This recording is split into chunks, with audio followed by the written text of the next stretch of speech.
بسم اللہ الرحمن الرحیم۔ خوابوں کی تعبیر کے ایک نئے ایپیسوڈ کے ساتھ حیات اسلام کے تمام ناظرین کو السلام علیکم ورحمۃ اللہ وبرکاتہ۔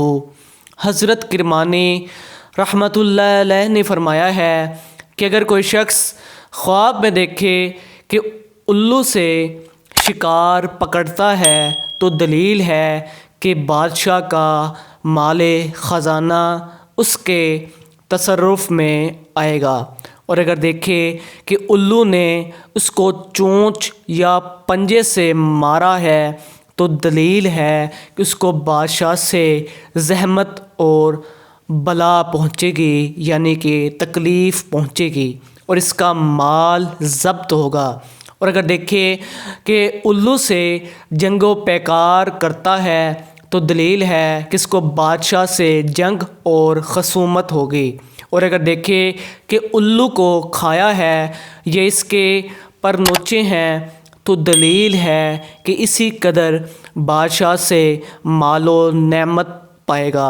اور اگر دیکھے کہ الو اس کے سر پر یا چہرے پر بیٹھا ہے تو دلیل ہے کہ اس کے لڑکا آئے گا اور بادشاہ ہوگا۔ حضرت جعفر صادق رضی اللہ تعالیٰ عنہ نے فرمایا ہے کہ الو خواب میں دیکھنا دو وجہ پر ہے۔ اول، بادشاہ ظالم، ستمگر اور خون خوار۔ دوم، عالم بددیانت اور مکار۔ بعض نے کہا ہے کہ اگر کوئی شخص خواب میں دیکھے کہ الو اس کے پاس ہے تو دلیل ہے کہ اس کی عمر دراز ہوگی۔ اگر آپ کو ہماری یہ ویڈیو اچھی لگی ہو تو پلیز اسے لائک، شیئر اور سبسکرائب ضرور کیجیے گا۔ جزاک اللہ۔